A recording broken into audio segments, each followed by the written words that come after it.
Variables are an essential part to any programming language, so that's why we're going to tackle them first. So let's just open up the file we've been working on in our last tutorial. That will be main.fla, and before we start coding I want to take a minute to just show you what a variable actually is. So picture a factory of boxes, and let's just draw a box here like that, and this factory is using a lot of boxes to store their apples because it's an apple factory, and for every box they use a name. So every box has a name on it, and this is a box for, no, it's box 1, and box 1 is storing red apples. Red apples.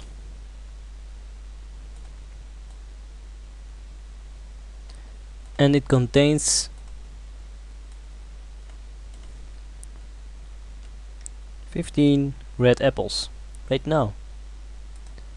So every employee in this factory can see that this is box 1, it contains red apples, and it has 15 of them right now, so that they can easily reference this box and they know what's in it, so they can use it easily. So the factory is actually your program, and this box is a variable. A variable has a name. It's declared what it can hold, for example numbers, text, objects, etc. And it has a value. How many of it does it have? So let's just delete this and have a look how it's done in actual code. I'm going to click this little icon in the properties panel to open up the class we have created in the last tutorial, and I'm just going to empty this trace function and push it down a little, and up here we're going to create our first variable. To create a variable you just need to say var. Here you say the name of your variable, so let's just call it box1 for this tutorial's sake, and then type colon. Now you can specify what this box, this variable, is going to hold. Let's just say number for now, because we want to store a number, and we say is equal to 15. So don't get confused, this variable doesn't hold 15 numbers, it holds 15. So if I type box 1 box 1 inside of my trace statement, and I save this and run it, I will get 15 inside of my output window. So let's just close that and create another variable. Let's just say var box 2 colon string is equal to double quotes, this is some text. You guessed it. The data type, which is up here the number and in here string, so the data type string can hold text values which are declared inside of quotes. So anytime you want to store some text or anything that's text related, you can use the string data type on your variables. So now there are really many data types of variables, and we will discuss 2 more, I think. So let's just say var box 3 colon array is equal to new array, open and close parentheses, semicolon. Now what's this?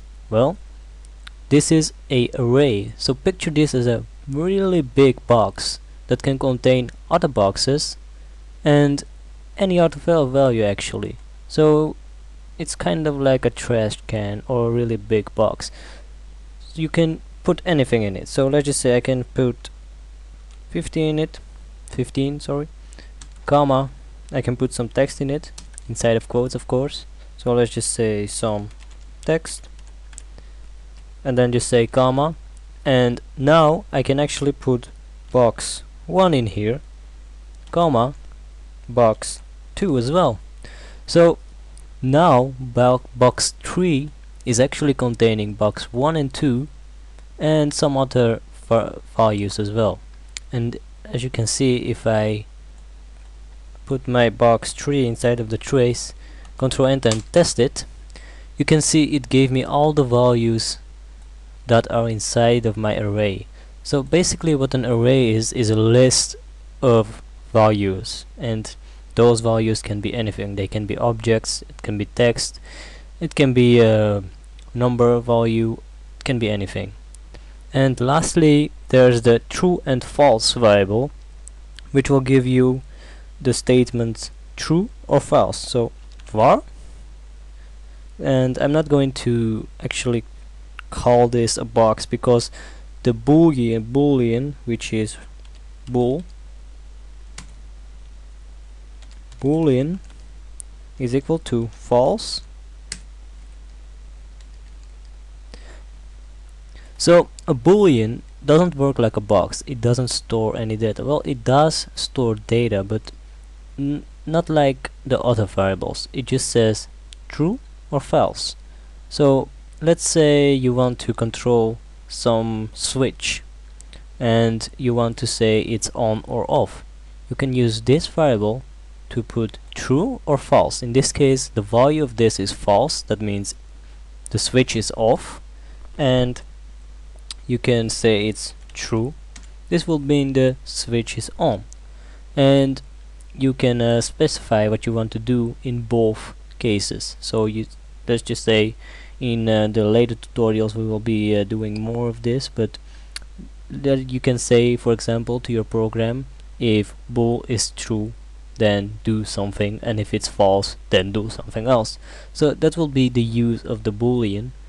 So let's just end this for now, and I will see you in the next tutorial